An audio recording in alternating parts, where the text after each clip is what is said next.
Hello, good day everyone. Welcome to Crop Science 22. So our topic for today is on asexual propagation method. Okay, so let us start with the importance of asexual propagation. Now, it is inevitable for farmers or as agriculturists to perform asexual propagation because most fruits and ornamental plants are heterozygous. By heterozygous, we mean the genetic makeup of which or of the plant are easily lost if propagated by seeds. So you have heard of some line saying that we need to do grafting or marketing so that we can retain the uh, fruit quality of that particular crop. So this is what it means. Then letter B, sexual propagation is necessary to grow cultivars that rarely produce viable seeds. Our simple example for this, you have the water apple or your tambis in your local dialect. Then when you eat tambis, you can find 3 to 4 seeds in one fruit, but those seeds rarely germinate. That's why when you try to find planting material for water apple, most commonly you will find the cuttings of water apple. Okay, then next, in some crop species, asexual propagation is easier, more rapid, and economical to perform than by using the seeds. So, if we will have sweet potato as an example, sweet potato can be a horticultural crop based on our previous discussion.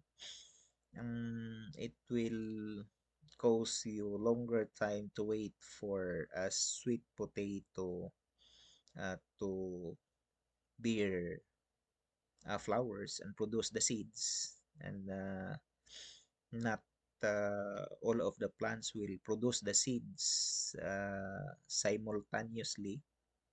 But when you grow sweet potato, even at immature stage, that is before producing the tubers, you can cut the stem and have them as your planting materials. Okay, so another is that vegetatively propagated plants in general produce flowers and fruits earlier, but you try to underscore the highlighted phrase if done in the right manner. So while grafted plants, marketed plants, budded plants are known to be precocious, which means they are early to bear flower or fruits, it is only true when you do it in the right manner. You can have grafted plants, but is still the same with the sexually propagated plant in terms of the waiting period for them to bear fruit, because you were not able to do it in the right manner. So ask me, remind me later on in the discussion if I cannot point that out to you. Okay, so moving on, clonal propagation. So clonal propagation refers to the process of asexual reproduction by multiplication of the genetically identical copies of individual plants. So, ibig sabihin, pag nag-clonal propagation kayo, you are producing identical plants of identical characteristics. So, that can only be done by uh, asexual plant propagation. Ibig sabihin, lahat ng kung anong meron ang mother plant ay ganun din yung lahat ng pinoproduce ninyo from that mother plant. Okay. So, nangyaring naging ganun kasi there is no involvement in the production of the female and male reproductive cells. Kasi nga, asexual. Okay, so pag sinasabing clone, this is a group of plants coming from a single individual and reproduced by vegetative means. So clone ang tawag sa kanila, such as cuttings, layers, or grafts. Layering is the generic terms. The air layering is the grafting. Okay, there could be mound uh, layering, then suckers, rhizomes, runners, stolons, and other parts of the plant. So we have the Latin word urtet, which means the source or the mother plant, and the ramет, which means the propagating unit. In other words, if we have the urtet as your calamansi, the ramет for that is the stems, cutting, kumbaga. Then, another is the stem as the ramет as the point wherein you do the marketing. Okay? Then, next, propagation by cutting. There are processes, differentiation, then cellular differentiation. In general, differentiation is the process which differentiated cells can become actively dividing or meristematic again. So, kung baga, naging stem na, but when you perform the cuttings, kasi differentiated na eh, sinasabi to, differentiated cells, nagiging stem na, pero pag pinotol nyo, that will later on undergo cellular differentiation by first producing the callus, then the callus will later on differentiate and become the roots. Okay. Then the types of cuttings, we have stem cuttings, of course, the stem, using the stem. Then the leaf cuttings, then another leaf cutting is the leaf bud cutting. Yung leaf bud lang ang kunin yung mauna, then you can induce the root production. Then you have another plant.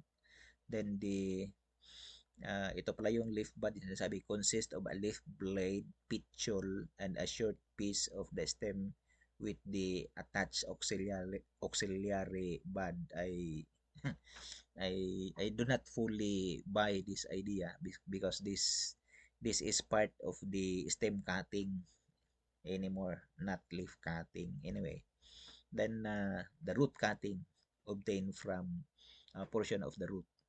Okay, so maybe some pictures for you to see.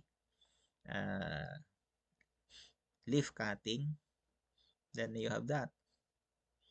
So when you try to look at the picture, you try to note that in that whole leaf picture, there is that exhibition of polarity,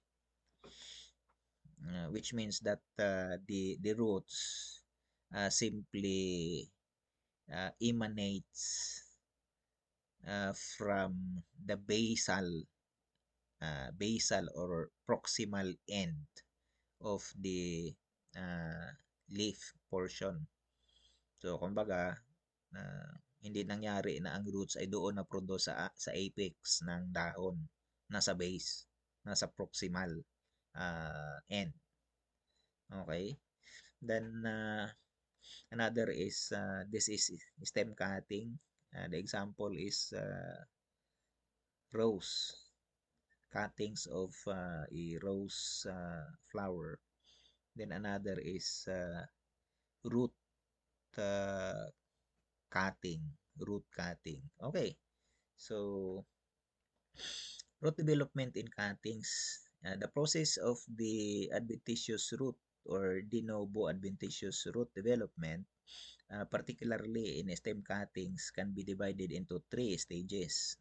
Okay. Sa root cuttings ito ha, 3 stages. Una, cellular differentiation followed by the initiation of groups of meristematic cells known as root initials.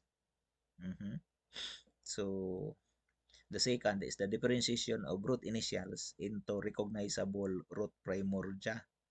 Yung root initial siguro dito is because these are stages. Yung number one siguro ditong root initials ang sinasabi, maybe is seemingly in the stem cutting, the callus induction of tissues right at the base of the cuttings.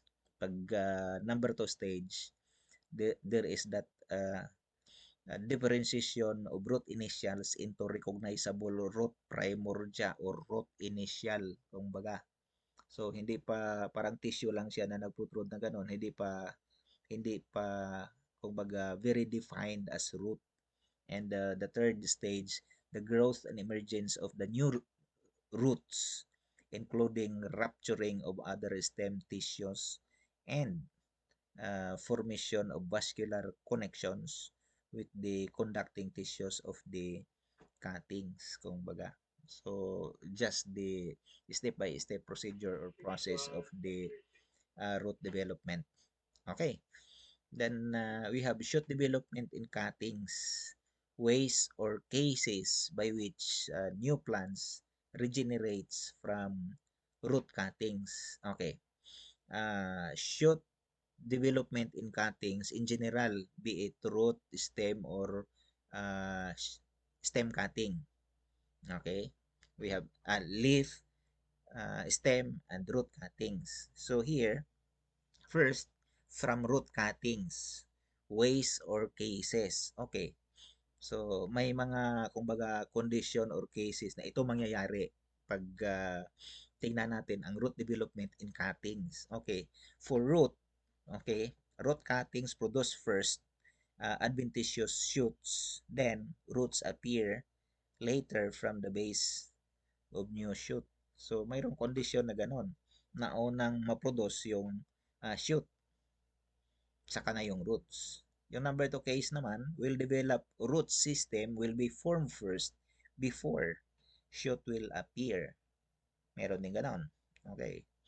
Then another cases could be strong adventitious shoots are formed but no roots will be developed.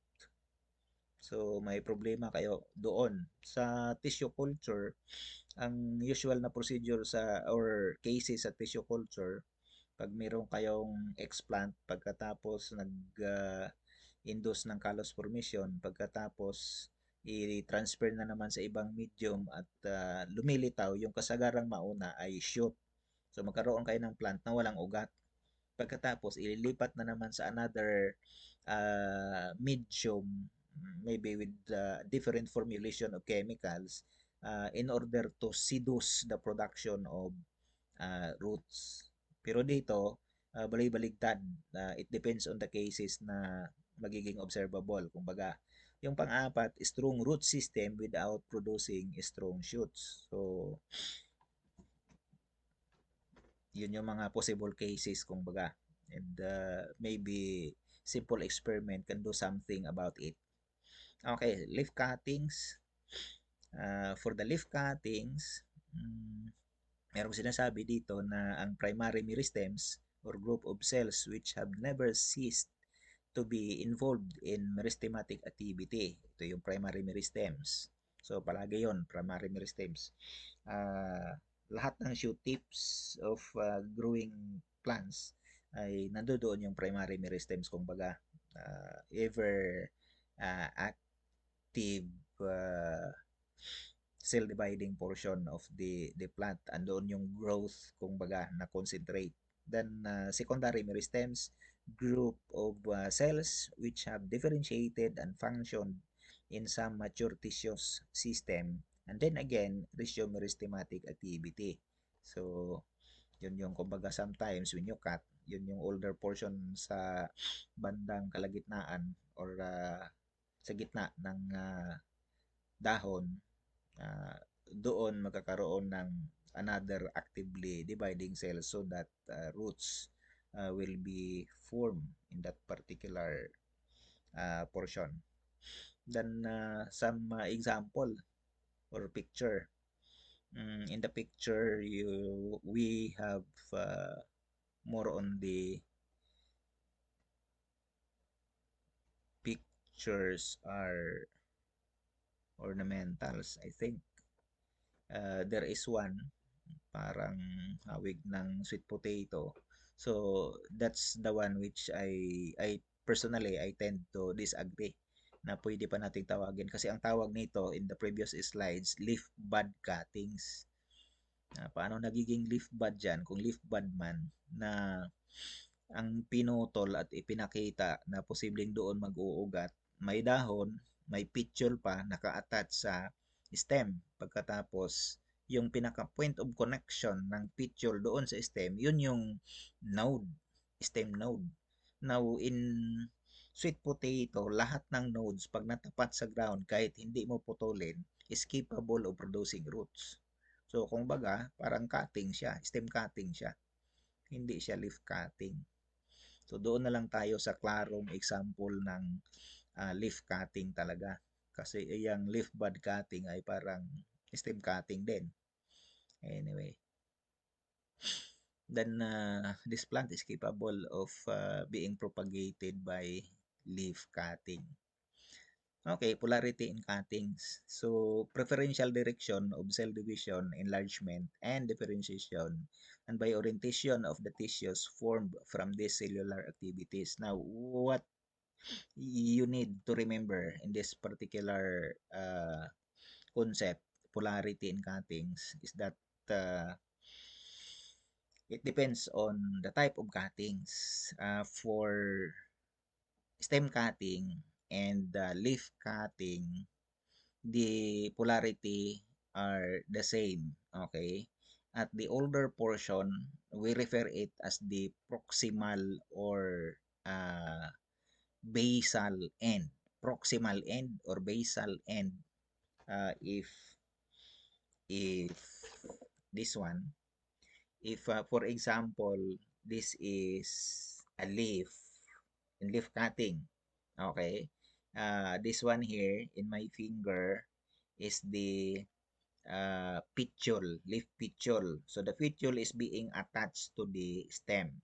Now, what is being referred to as basal or proximal is the portion near to the point of attachment. If this is the leaf, this is the petiole, this is the proximal or basal end. This is the distal end. Okay? So, polarity in terms of the root development in leaf cutting, that will start at the basal. So, sa basal or proximal. Okay, so kanya pag nag-set up kayo ng leaf cutting, kumbaga pag pinutol natin dito, ito yung malapit sa basal. Itong ditong banda, pag pinutol natin, pag sinit up natin ito, dapat nakaganon sa rooting medium. Hindi nakabaligtad. Kasi dito dapat mag-grow ang root or mag-develop. Now, if supposing this is a cutting, stem cutting, ang polarity na sinasabi ay parallel doon sa leaf cutting. Kung saan yung proximal, near to the attachment, near to the body, near to the point of attachment, kumbaga, proximal or basal, dito rin uh, ma-develop ang roots. Hindi dito sa distal end, dito sa basal or proximal end. Kanya dapat alam natin, ito yung basal. Ito yung malapit sa kung saan mo pinutol. Kumbaga, ganon ang pagka-sit up doon sa ground. Okay. Now, it is different kung root cutting. Pag root cutting, ang polarity ay baligtad. Okay? So, pag root cutting, ito yung puno na nakaganon, ito yung root, nakaganyan. So, pag pinutol natin ang root, ang basal pa rin ay ito or proximal ay ito. Ngayon naman sa root, iba. Ang root madibilap dito sa distal end. Kung root cutting, ito yung kaibahan. At ang shoot ay madibilap dito sa proximal end. Kanya, pag root cutting kayo, ito yung nakat natin, ito yung puno, ito yung root. Pag kinat natin dito, ito yung basal kasi, ang shoot ay dito madibilap sa basal or proximal. Ang root ay dito madibilap sa distal. Kanya, pag nagtanim tayo, ganun ang pagkalagay natin doon sa rooting medium. So, tandaan. Okay. So, You have that example for cassava cuttings. So you try to focus your sight on the growing shoot or developing shoot. So palaging nandyan yun sa ano sa axil kumbaga at naka naka-posisyon responding to the sunlight. So tingnan niyo yung mga shoot kumbaga. So hindi doon sa ilalim 'yan mag-grow. Kanya pag nabaligtad may problema kayo. So ang mangyayari magkaroon ng delay in terms of growth and development kasi pag nabaligtad diyan, ibig sabihin pumailalim muna siya. Then later on magre-respond siya sa sunlight saka na siya pumaitaas. Okay. So dapat ganun talaga. I-observe niyo yung polarity. Okay. So ito sa root cuttings na naman, ito yung baligtad sinabi ko. So again, ang leaf cutting at saka stem cutting pareho ang polarity. Okay. Root system will be developed at the basal or proximal end, yung near to the point of attachment. Itong sa root ang baligtad. Okay. Form shoots at the proximal or basal end and the root at the distal end. Kanya baligtarin nyo rin. Okay. So to avoid confusion, one practical approach, you are to make a straight cut at the apical and slanting cut at the basal end. So, depending, kasi alam nyo, pag root, yung apical or distal, kung baga, doon yung root. So, doon yung, yun yung part na ibabaon nyo. Baligtad pag dahon or stem na naman. So, ang uh, point of determination or identification nyo doon kung saan yung apical ay yung straight cut at saka kung saan yung basal ay yung slanted cut. So maybe in this way, sharp cut or straight cut dyan sa apical part or distal part at slanted cut dito sa basal part. So the example is stem actually. So, pag growth, ganun din ang gagawin nyo, pero pabaligtad pagtanim na naman. Kasi iba ang sa root. Doon siya sa distal uugat or mag-develop ng roots at saka dito siya sa proximal or basal portion mag-develop ng shoot. Okay. Then treatments of cuttings, growth regulators. So anyway, the idea for using some treatments, the naphthalene acetic acid at saka your indole butyric acid is just to help in the development of the root uh, root induction kumbaga. So we still have vitamins for application, vitamin B1 produced in the leaves and transported to the roots where it is utilized for growth process. You can make an artificial application of this. Okay.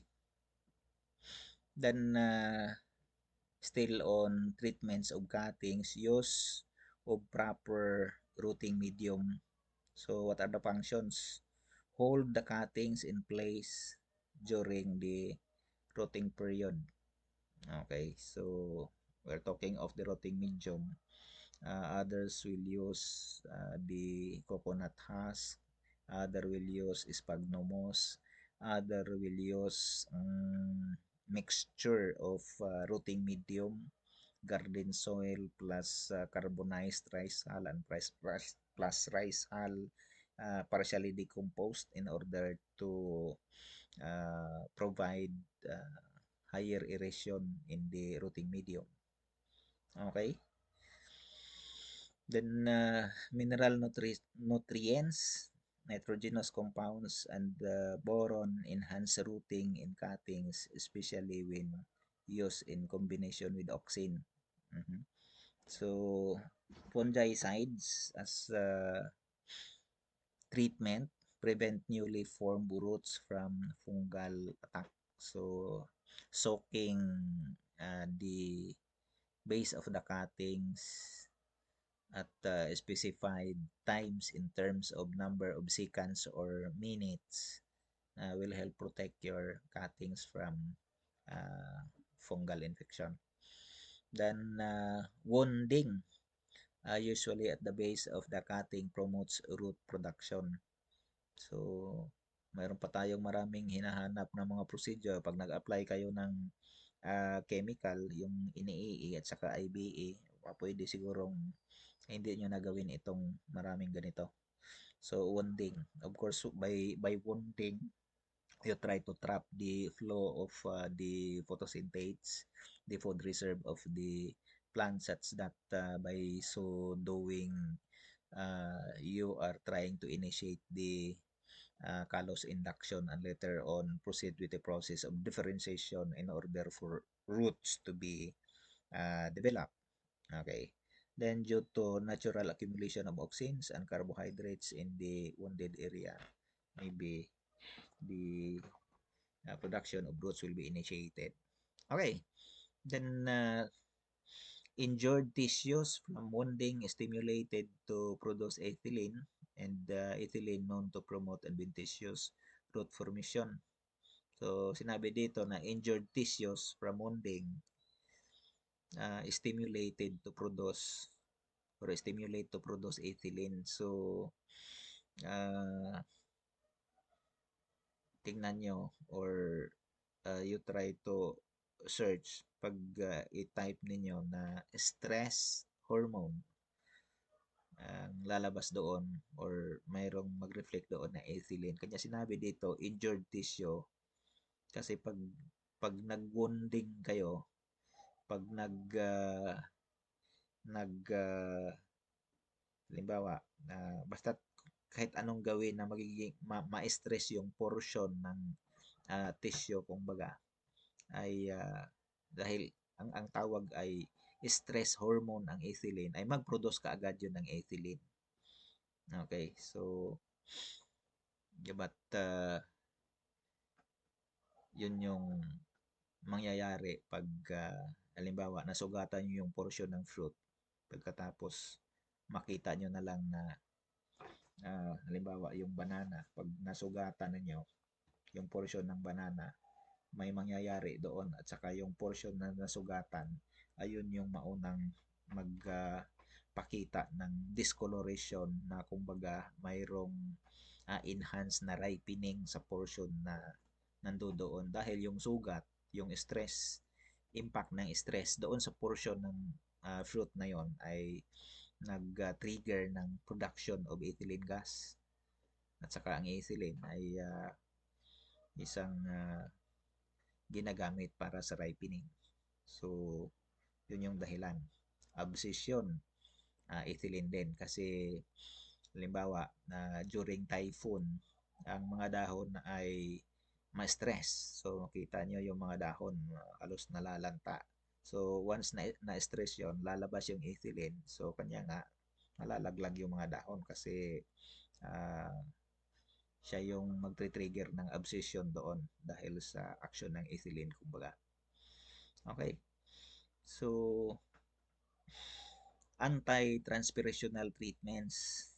Paano gagawin ito? Pwede kayo mag-apply ng wax upang medyo mahina ang transpiration. So, we're talking about trying to propagate by cuttings. Now, pag mahina or matagal yung root development, ay it is very possible na your cuttings will undergo drying, so that pag nahuli masyado yung development of roots, di patay na kasi dry na nga yung ano nyo. So, one other procedure is for you to limit the exposure of it to sunlight in order to limit transpirational process. Another is you can do some treatments like application of wax. Then exposure to appropriate environment condition. You try to observe the proper temperature. Okay. Layering. Okay, so layering. Layering, again, as what I have said, is the generic or general term for trying to induce root development while portion of the plant is still attached to the body, the plant body or the mother plant. So, pag gusto ninyong magpaugat doon sa part ng stem, yun ay layering. Pag ginawa ninyo on the ground, iba ang tawag. Pag ginawa ninyo sa aerial part ng tanim, yun yung marketing. Okay. So, treatments that enhance rooting could be bending, wounding, girdling. Okay. Then, here are pictures, simple layering. Binibend nyo yung stem pagkatapos nilagyan nyo ng kumbaga holder or anchor. So once there are plants which when part of it touches to the ground, then root development is induced. Okay, so pag may ugat na, pwede nang putulin and you have the planting material. Then air layering, this is what we term as marketing. Itong dito na nakadefine sa number 2. Yun yung air layering. Okay? So, I hope that you will understand the sort of biology of marketing by trying to understand, describe, and explain how, kung paano nagkakaroon ng root development dyan. So, as simply as what we have explained in the previous slide, dahil pinutol nyo yung connection, yung cambium nga, pag kaalis nyo ng balat, right after the bark, yun yung cambium tissues, in-scrape nyo, ibig sabihin, nawala ng passage. So, nung mawala ng passage, nag-accumulate na doon hanggang dyan lang sa upper end ng girdle, yung flow ng photosynthesis from the leaves in that particular stem. So, mangyayari, pag na-accumulate, it will interact with some other phytochemicals in the plant and later form the callus tissues, and the callus tissues will differentiate into uh, plant organs at yun na nga yung roots. Okay. Then, mound or stool layering, yung buong puno, basal portion ng shrub type of plants ay ibaon nyo sa lupa, kumbaga. Then, just in order for uh, that portion to be covered with soil and favor root production or root development. Okay. So, another is trench layering. Ayun, lagyan natin ng trenches or holder yung uh, plant upang mag-touch sa ground at ma-enhance yung production of roots. Then tip layering, these are similar than the serpentine, more than one anchor and one stem. Serpentine. Okay. Parang snakes na tuloy yung hugis ng ng sanga. Okay. Then plant modification suitable for natural layering. Okay, so ito pag ang nodes nito ay mag-touch sa ground, yun yung sinasabi ko, in the case of sweet potato ay ano na kaagad, mag-develop na kaagad ng roots. So you have the runners in this particular example na pwedeng gamitin. So strawberry for example, ito yung runner ang gagamitin upang makakuha kayo ng so cuttings na lang later on, makakuha kayo ng planting material. Then stolons, specialized modified stems that grow horizontally to the ground. This may be prostrate or sprawling stems growing overground. Then another is offset or itong offshoot, saha, kumbaga, lateral shoot or branch which develops from the base of the main stem. You can use it as the planting material. Your example is the bromeliad, okay, crop. Then another for offset also, uh, bromeliad and similar types of plant na offset ang pwedeng gagamitin. Okay? Then we have sucker. Now, sucker for banana actually. Mm, ang sucker ay nagsimula sa in banana, the underground basal portion of a banana stalk actually contains the banana. mm, yung nakita ninyo, yun ay mm, yung pinaka-crown sa ilalim actually. Mayroong mga corp, sinasabi parang mga eyelets, yun sinasabing corms, kumbaga. So, later on, yung corms, ma-develop into cormels, at when cormels grow, you have the sucker. So, pwede kayong mamili. Parang may picture ako after this slide. Pwede kayong mamili. Ito yata eh. Ayun. Pwede kayong mamili. So, yun yun. Yung under sa sucker, banana ang example natin. Pag mag-gather kayo, sabihin na lang natin na gene bank collection. So, gene bank collection. Collection ng lahat ng uring banana, kumbaga.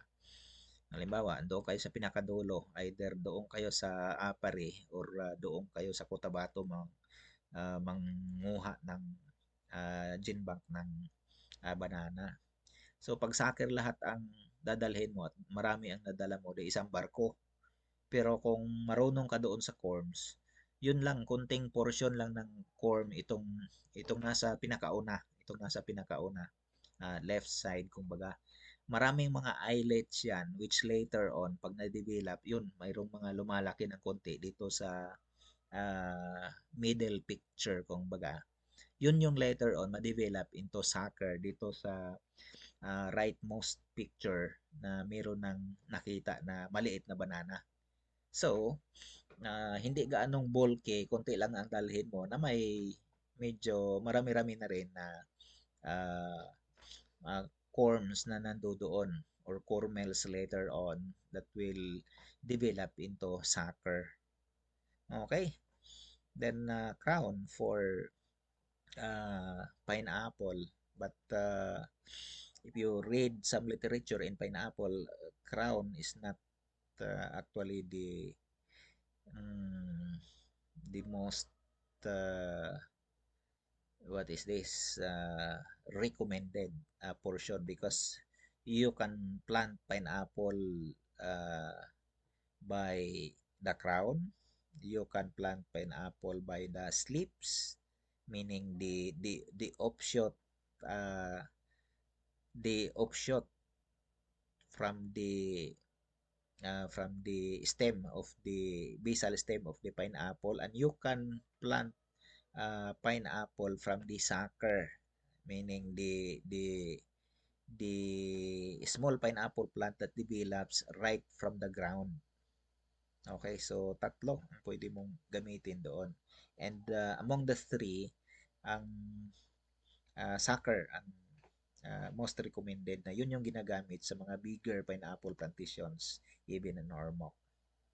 Okay, so pinag-istadihan lang natin na trying to get the comparative performance sa ganito. Parang lumilitaw pa rin crown, slip, or sucker yung mas maganda. Okay, so now for grafting. Meron tayo ditong mga terminology. So, ang grafting, joining of separate plant parts together such that they form a union and grow as one plant. Now, there is that color coding in the example. The portion of the plant in light color or lighter color represent the scion, and the portion of the plant in darker color represent the rootstock. So, by scion, it means the upper part of the graft that becomes the shoot system of the new plant. Okay, so by rootstock or stock, okay, it's the lower part of the graft that becomes the root system of the new plant. Okay? And sinasabi natin na in grafting, the one that will influence, okay, the fruit quality, the eating quality is actually the scion ko. So kung saan galing yung scion, malaki ang bunga, matamis ang lasa, ganito ang kulay, influence ng scion yun. Okay. So anong gamit ng rootstock? Ang rootstock naman kasi siya yung nasa basal part ng standing plant, standing grafted plant. Okay. Halimbawa, gusto nyo yung resistant to some soil-borne diseases, pwede nyo gamitin ang rootstock na mamili kayo sa resistant rootstock, kumbaga. Another is kung gusto nyo kumbaga magkaroon ng much bigger production capacity, pumili kayo ng mas malaki na rootstock. Halimbawa, kung pwede natin uh, ang jackfruit, for example, ay nasa family Moraceae. Okay? Pag gusto natin na malaking puno ng jackfruit upang marami rin ang ibubunga, ang isang kapamilya ng jackfruit na malaki talaga ang puno ay yung Artocarpus camansi. Parang kahoy na parang forestry na lawaan yung kalaki ng kamansi. Kung kaya nating ah, graft ang kamansi at saka jackfruit, gawin nating rootstock ang kamansi, gawin nating sayon ang jackfruit natin, kumbaga. So, pag nabuhay yun, kumbaga, at nabuhay naman, may experiment kami, tie-up ng Philippines at saka Australia, uh, magkaroon tayo ng malaking puno in terms of crop stand na jackfruit. Kasi, ang magdidictate doon sa posibleng kalaki pa niya ay kung ano ang rootstock na ginagamit. Okay. So, modified grafting ay budding. Instead of scion na ginagamit, ay ang bud ang ginagamit. So, a type of grafting where the scion is just a bud piece or a small chip of wood with a bud attached. Ito yung grafting, kumbaga. Okay, so meron akong ipakita sa budding. Okay. Sa budding dito, mayroong 3 types. Patch budding, T-budding, ito yung pinaka-common at saka madaling gamitin. Be it inverted or upright T-budding. Then the chip budding. So, mayroon akong interactive slide for you to see how it is being done. This is patch budding. You remove the bud from the bud stick. Then, yun yung intended plant mo. Kung baga, doon mo ilalagay yung bud. Yun yung rootstock, kung baga. Ang hindi pinapakita sa interactive process na yan ay yung paglagay ng tape doon sa, okay?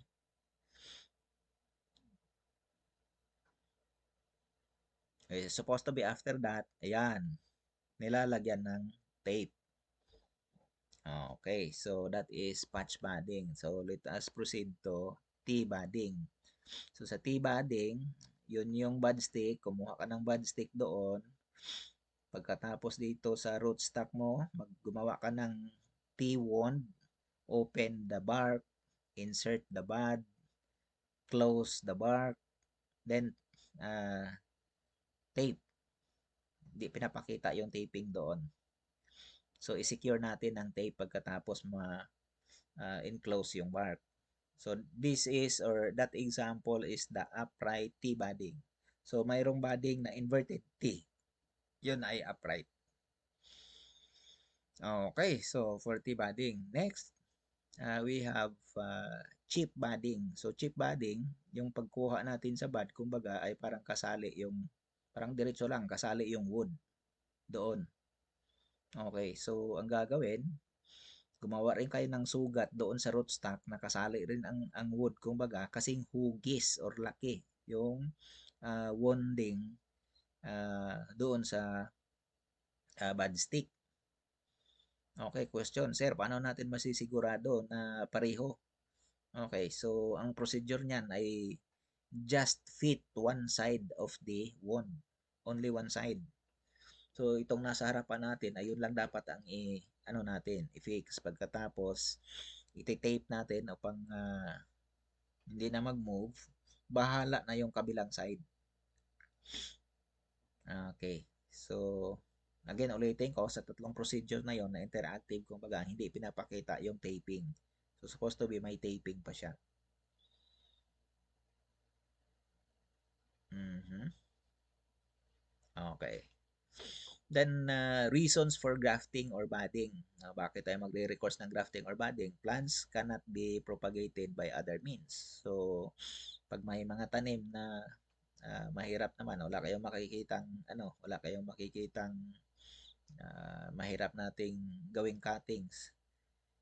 Mahirap ding hanapin ang seeds kasi kung fruit nga, matamis yung kinain nyo, masarap yung lasa, pag nakakita kayo ng buto, itatanim nyo, wala kayong assurance na masarap, masarap pa rin ang lasa noon. Kasi heterozygous nga usually ang mga fruits.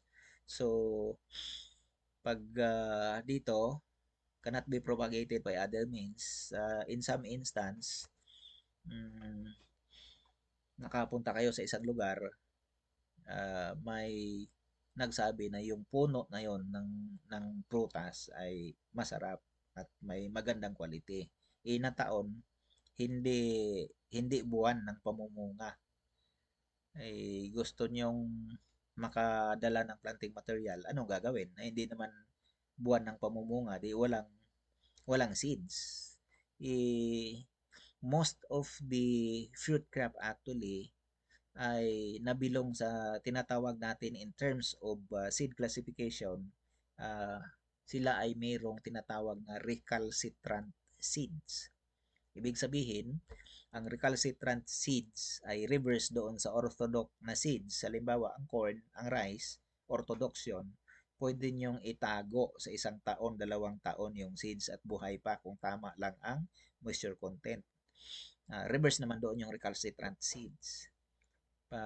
Pagka open ng fruit at nakuha nyo yung seeds in 5 days time, medyo bumaba na or mababa na ang viability, percent viability. At kung magiging dry na siya, comes more days from ino-open nyo, ay hindi na mag-germinate. Patay na, ibig sabihin.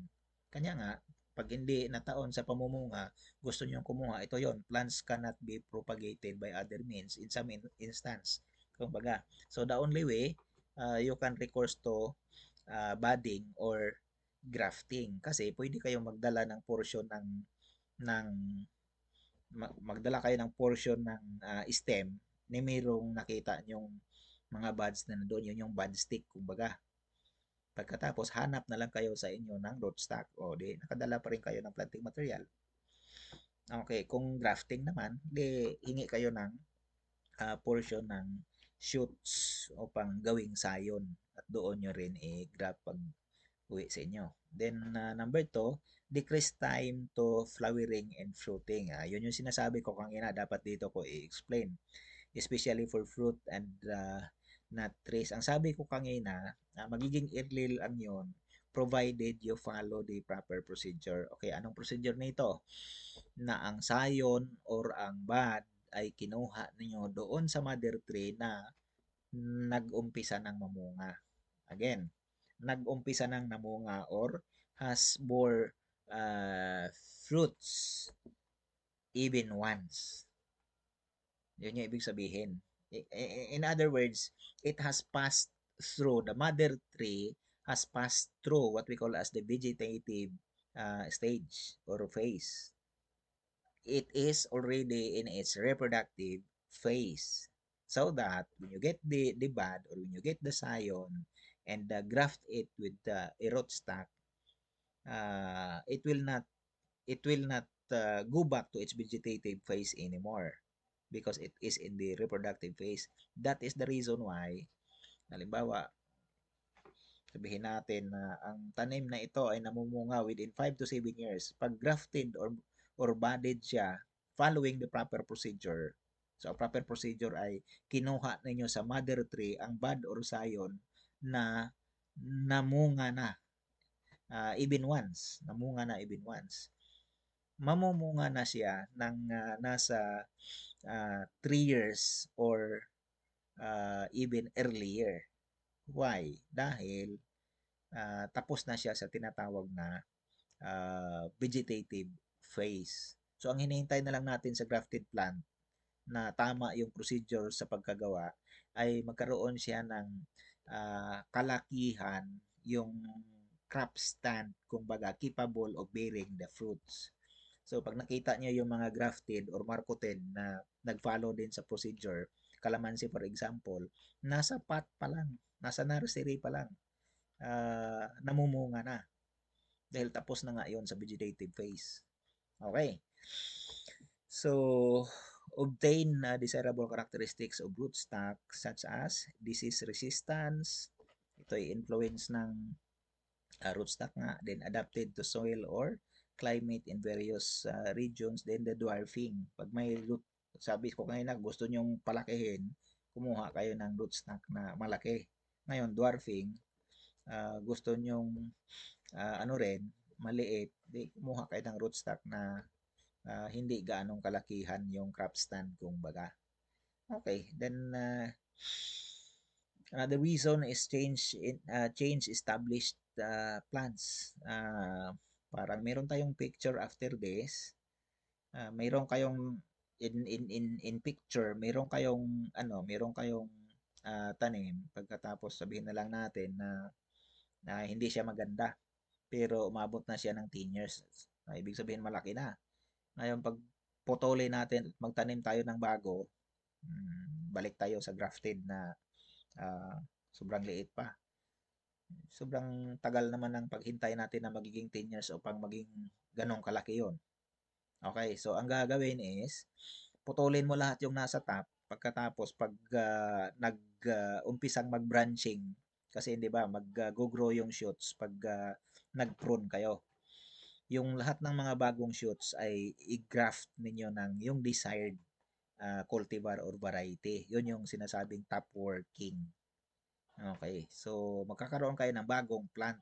Luma yung rootstock na ginamit, pero bago yung lahat ng nasa itaas na itatanim nyo. Top working yun. Okay, so special forms, usual for ornamental purposes. Halimbawa, yung San Francisco na ornamentals, siguro may may around more than 10 species. Bale. So may sa kulay ng dahon, hugis ng dahon, yung degree ng variegation ng dahon. Mga more than 10, I think. So, ang grafting dito at saka budding, pwede nating gawin na parang sense of art. Kung baga, isang puno na mayroong 10 iba't ibang klase na dahon or sanga sa San Francisco. Sa mangga, pwede rin. Isang puno ng mangga, i-graft natin ng 3. Halimbawa, apple mango, Indian mango, Carabao mango, pwede rin kayong mag-produce ng ganon. Then, repair damage. Halimbawa, mayroong damage sa trunk, pwede kayong mag-bridge graft. Halimbawa, mayroong na medyo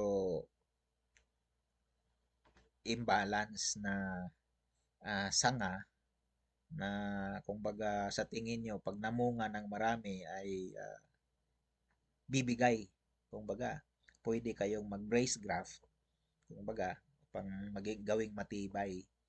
Okay, so repair damage. Then virus indexing, pwedeng gamitin ang procedure natin sa grafting or budding, kumbaga. Okay, so parang nasa sunod pa yung picture. Then, stage of graft bud union formation. Prerequisite, must match cambium of stock, must match with cambium of scion. Mm. So, ito na yung sinasabi ko sa inyo na kumbaga parang opposite na requirements to ensure survival ng marketing at saka grafting. Kasi sa marketing, dapat yung cambium ng sayon at ng cambium ng ah, cambium ng sayon, cambium ng sa marketing sa grafting ang cambium ng sayon at saka cambium ng stock ay dapat magkaroon ng complete alignment or total connection for it to survive. Pag na-disalign yon, hindi na-connect, hindi talaga mabubuhay.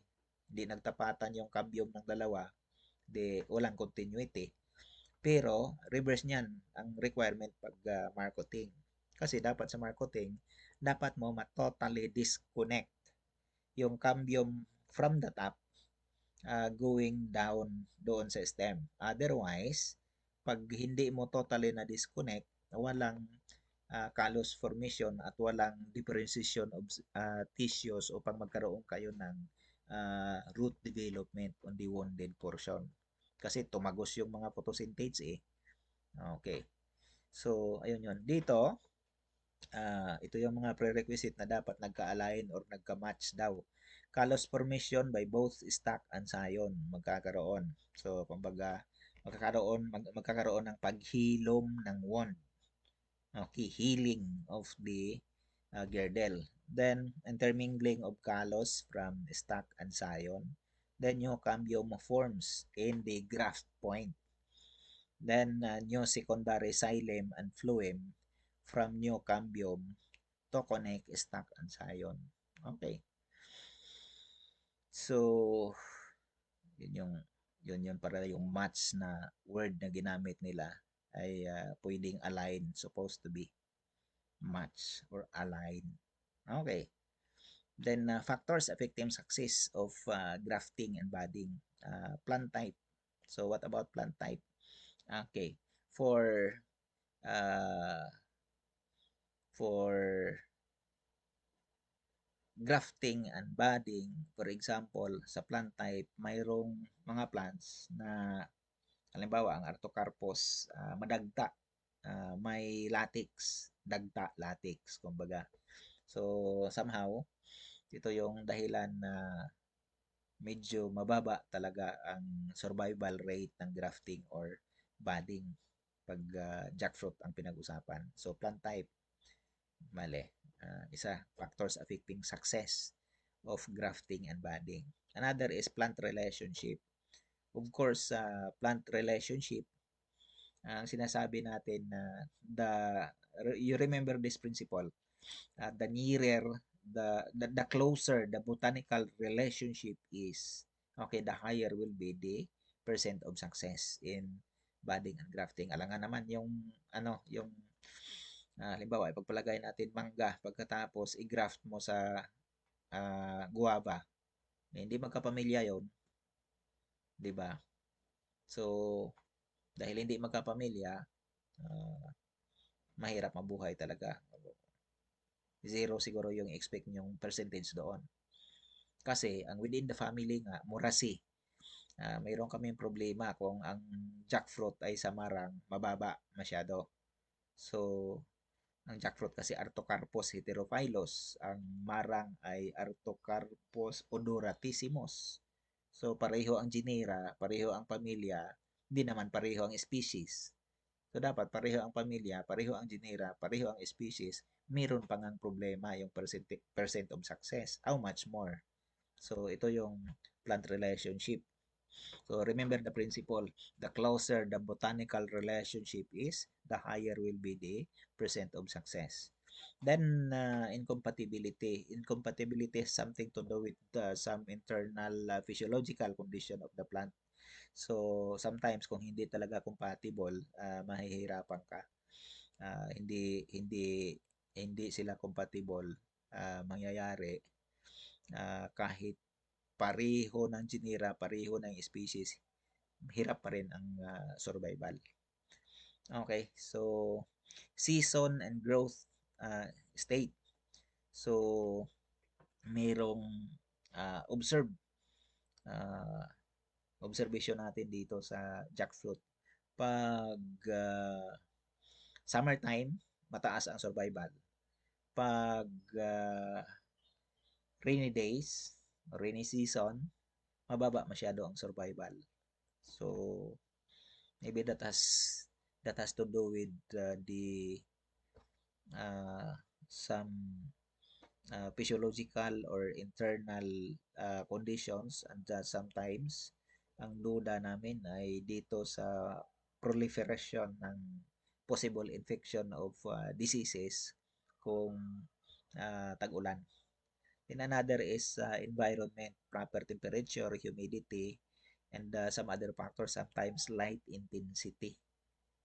So right now, the Department of Horticulture, we are initiating to uh, start a project on regulated growth chamber for jackfruit in terms of plant propagation by grafting. Regulate natin yung humidity, light intensity, at saka temperature. Try natin i-simulate ang summer condition. Okay, so ito yung mga example sinabi ko. Types of grafting, ito yung in-arching. Okay, ang in-arching, parang napaka-artistic pero may technical na gamit later on kung anong condition sa tanim meron kayo. Itong bridge graft naman, pag may problema, nasira yung portion ng trunk, kumbaga, magkakaroon ng discontinuity in the flow. Halimbawa, wala na dyan yung xylem at saka phloem kasi nasira na. Pwede kayo mag-bridge graft, kumbaga. Ito yung pangalawa, nasa gitna. At saka yung brace graft, ito yung kung halimbawa gusto niyo yung patibayin ang isang part ng puno, pwede kayong mag-brace graft. Okay. Then ito ay ang gamitin ko na lang dito kasi hindi na ngayon kino-consider, hindi na factor sa ngayon yung sinasabing the sizes of both the scion and the stock. Wala nang reference sa ngayon yan.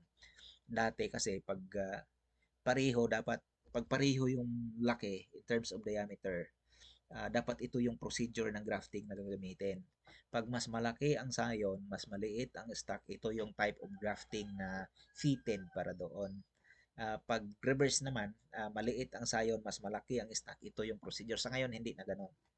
Dahil nag-evolve ang kumbaga kaalaman ng mga propagators.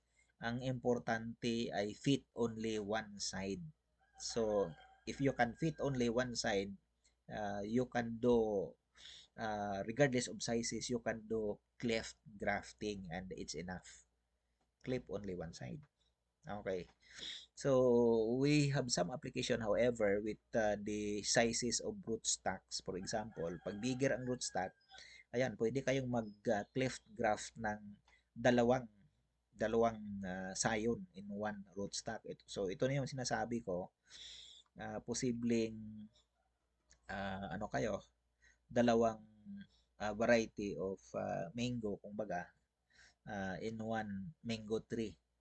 O mayroon tayong application sa nuts grafting, pwedeng gawin yung tatlong variety. Okay, so anyway, so sinasabi naman ang agriculture is both science and art. Okay, so ito yung top working na sinasabi. Nasira sa itaas or hindi nyo gusto ito, i-prune nyo lahat. Pagkatapos, lahat ng sisibol na bagong shoots ay itop work ninyo ng desired ninyo na cultivar. So, ito yung sa top working. Okay, ito namang approach grafting. Ito yung, kung baga, of all the grafting procedure, ito yung with the highest percent of survival. Kung bakit? Kasi gawin niyo ang grafting without cutting the rootstock and without cutting the scion from the mother trees. Okay, so halimbawa ito, may puno na namumunga na gustong-gusto nyo, pagkatapos nag-iisa lang in the Philippines, ayaw ninyong mag-waste ng kahit isang shoot doon. So, ang gagawin, approach grafting. Okay, magdala kayo ng rootstock at ihang ninyo doon sa puno ang rootstock. Iposisyon nyo siya na pwede nyo nang ilapat ang dalawang stem na wounded, kung baga, you try to see the picture, itong approach grafting. Pagkatapos, i-fix ninyo, naglapat yung dalawang may sugat na portion ng stem. Pagpalagay natin, malaki yung isa, kumuha kayo ng isang stem lang, yung isa ay patid, nakahang doon. Kasi yun yung gusto ninyong, kumbaga, makakuha kayo ng planting material from that very unique type of fruit crop. Ngayon, wala kayong putulin. Hindi nyo putulin yung sayon kasi sayon ang gusto nyong kunin doon sa standing tree. Nagdala kayo ng rootstock. Hindi rin nyo putulin yung rootstock nyo. So, pag may sugat na yung dalawa, kumbaga, ilapat nyo yung dalawang sugat at i-fix ng tape. O yung iba, rubber nga. Pagkatapos, i-observe nyo lang, kung maghilom na yung sugat, there is full healing. Kumbaga, i-cut niyo yung in that picture, kumbaga, ang intended for sayon ay okay. Ang intended for sayon ay yung dark color. Ang intended for rootstock ay ito yung lighter color, gray, brown yung intended for sayon. Yun yung kumbaga pagpalagay natin sanga ng malaking puno na gusto kayong makakuha ng sayon. So walang pinotol hanggang sa may nakita kayong full healing. So kumbaga nabuo na. Putulin nyo na ngayon yung upper part ng rootstock na dala nyo. Pagkatapos putulin nyo, i-separate nyo rin, putulin nyo dito sa bandang ibaba ng sanga ng mother tree na ginawa niyong sayon upang magkaroon kayo ng isang plant na grafted na. So, yun ang dahilan kung bakit sinasabi this is the type of grafting having the highest percent of survival dahil wala kayong pinotol. Potolin nyo na lang kung buhay na. Hindi buhay na. Kung united fully na. Okay. So, ito yung kumbaga sketch ng approach grafting. Ayun, yung pagputol kumbaga. Then, we will winds up our discussion until here, and we will tackle the remaining topic on micropropagation next lecture session. So thank you and have a nice day.